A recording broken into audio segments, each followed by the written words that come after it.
രാഹുൽ മാങ്കൂട്ടത്തിൽ എന്ന യുവ MLA-യെ കോൺഗ്രസ് സസ്പെൻഡ് ചെയ്തിട്ട് ഒരാഴ്ചയോളമാവുകയാണ്. ആ സംഭവത്തിന്റെ അലയൊലികൾ ഇപ്പോഴും തുടരുകയാണ്. കുറച്ചു സ്ത്രീകൾ പേരില്ലാതെ മുഖമില്ലാതെ ഒരു പരാതിയും കൊടുക്കാതെ ഇങ്ങനെ വിളിച്ചു പറയുകയാണ്. അതിന്റെ പേരിൽ ഒരു യുവനേതാവിനെതിരെ നടപടിയെടുക്കുകയാണ്. അത് ശരിയല്ല എന്ന് സ്ത്രീകളടക്കം ഒരുപാട് പേർക്ക് അഭിപ്രായമുണ്ട്. ആ അഭിപ്രായങ്ങൾ പല മാധ്യമങ്ങളിലൂടെയും നാം കാണുന്നുമുണ്ട്. അതുപോലെ തന്നെയാണ് രാഹുലിനെ സസ്പെൻഡ് ചെയ്ത നടപടി നന്നായി എന്ന് അഭിപ്രായമുള്ളവരും. ഇങ്ങനെ തന്നെയായിരുന്നു ചെയ്യേണ്ടത് എന്ന് പറയുന്ന വലിയൊരു വിഭാഗവുമുണ്ട്. അതായത് നമ്മുടെ സമൂഹത്തിൽ ഈ കാര്യത്തിൽ രണ്ട് അഭിപ്രായമുണ്ട്, രണ്ട് ഭാഗത്തും ആളുകളുണ്ട് എന്നർത്ഥം. ഇത് മനസ്സിലാക്കിക്കൊണ്ട് തന്നെയാണ് കോൺഗ്രസ് നടപടിയെടുത്തത്. ഔപചാരികമായി ഒരു പരാതി പോലും പാർട്ടിക്കോ പോലീസിലോ ഒന്നും കിട്ടാതെ തന്നെ കോൺഗ്രസ് ഈ നടപടി സ്വീകരിച്ചു എന്നത് വളരെയധികം അഭിനന്ദനമർഹിക്കുന്ന ഒരു കാര്യമാണ്. മറ്റൊരു രാഷ്ട്രീയ പാർട്ടിയും ഇത്തരത്തിലുള്ള നടപടികൾ എടുക്കാൻ ഇതുവരെ തയ്യാറായ ഒരു ചരിത്രം നമ്മുടെ മുന്നിൽ ഇല്ല.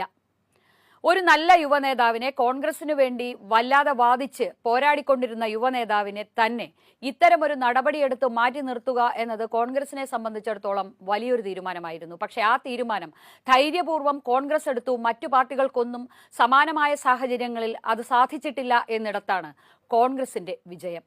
സ്ത്രീകളുടെ ആത്മാഭിമാനവും മാന്യതയും സുരക്ഷിതത്വവും അങ്ങേയറ്റം സംരക്ഷിക്കപ്പെടണം എന്ന് വിശ്വസിക്കുന്ന രാഷ്ട്രീയ പ്രസ്ഥാനമാണ് ഇന്ത്യൻ നാഷണൽ കോൺഗ്രസ്.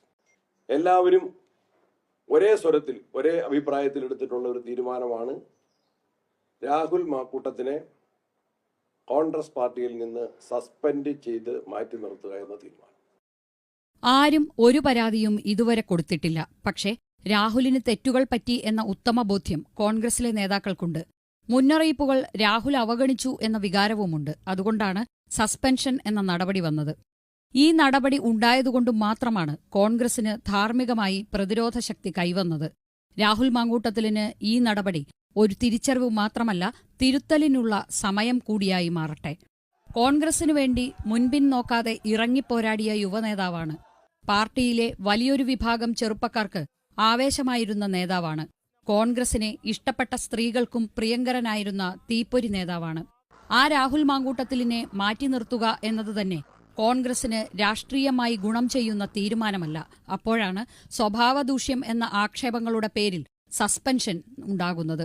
ഇതുണ്ടാക്കുന്ന പല തലങ്ങളിലുള്ള പ്രത്യാഘാതങ്ങൾ അറിയാതെയോ മനസ്സിലാക്കാതെയോ ആലോചിക്കാതെയോ അല്ല കോൺഗ്രസ് തീരുമാനമെടുത്തത്. ധൈര്യപൂർവ്വം കോൺഗ്രസ് എടുത്ത തീരുമാനമാണ് അത്.